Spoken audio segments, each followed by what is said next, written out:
Bonjour à tous, dans cette première partie, nous allons voir comment réaliser l'installation de Python sur ton ordinateur et également de choisir un éditeur de texte parmi les différents qui sont proposés.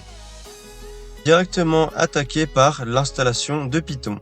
Donc, la première méthode, la plus classique, c'est de passer par le site officiel python.org.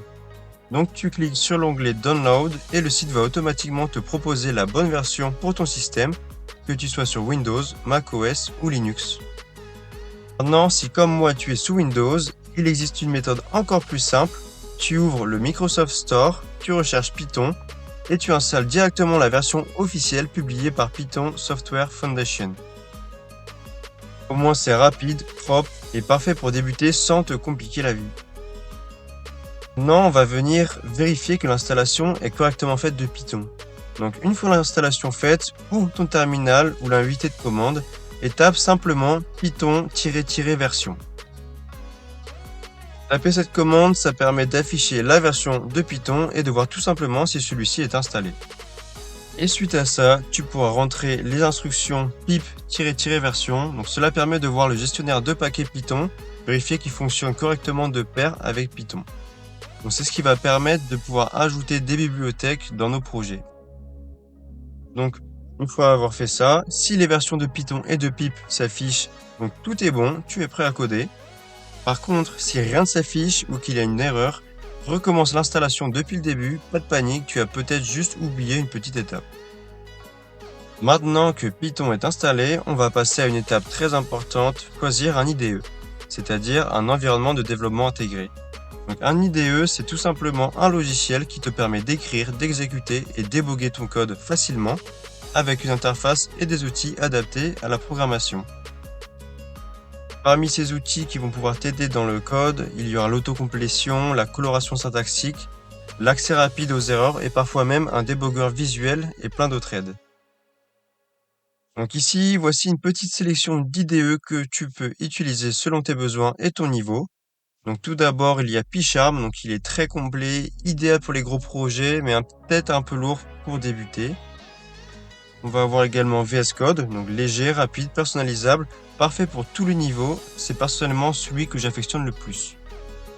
Autrement, il y a Jupyter Lab, donc il est super pour la data science et l'analyse. Donc celui-ci, il peut fonctionner dans le navigateur, donc selon votre utilisation, ça peut être un atout. Ensuite, très simple, on va avoir Tony, donc qui va être parfait pour le débutant, il est simple et prêt à l'emploi. Et pour finir, Spider. Donc lui, il est très pratique pour la science des données. Je vais en reparler juste après. Dans le cadre de cette série, moi je vais utiliser plutôt Visual Studio Code parce qu'il est léger, moderne et très polyvalent. J'ai l'habitude de l'utiliser. Et également, je l'aime bien parce que je peux coder n'importe quel langage avec cet éditeur de code. En revanche, si tu préfères un environnement plus visuel ou dans l'optique où tu peux suivre la mémoire de ton programme et aussi que tu as pour projet d'utiliser uniquement Python, eh bien je te recommande vraiment Spider, surtout si tu veux manipuler des tableaux, des graphes ou des données. Personnellement, je l'ai beaucoup utilisé parce qu'il me permettait de voir simplement des valeurs de variables sans passer par une impression. Maintenant, on va donc jeter un petit œil à VS Code. Donc voici à quoi ressemble l'interface. Donc à gauche, on a l'explorateur de fichiers où tu peux voir et organiser tous les fichiers de ton projet. Au centre, c'est l'éditeur principal. Donc ici, j'ai un fichier Python ouvert prêt à être modifié. En bas, tu as le terminal intégré super pratique pour lancer ton code directement sans quitter l'éditeur ou même pour installer des bibliothèques. Et grâce ici aux extensions, tu pourras personnaliser ton VS Code comme tu veux pour Python ou même pour d'autres langages. Et voilà, tu sais maintenant comment installer Python, choisir un bon éditeur de code et comment travailler efficacement sur ton PC. Donc dans la prochaine vidéo, on va rentrer dans une étape très importante, créer un environnement virtuel pour ton projet. Donc c'est une bonne habitude à prendre dès le départ pour bien organiser ton code et tes dépendances. Si tu as suivi toutes les étapes jusqu'ici, tu es prêt pour la suite, alors n'oublie pas de t'abonner, de liker la vidéo si elle t'a aidé, et on se retrouve tout de suite dans la partie suivante.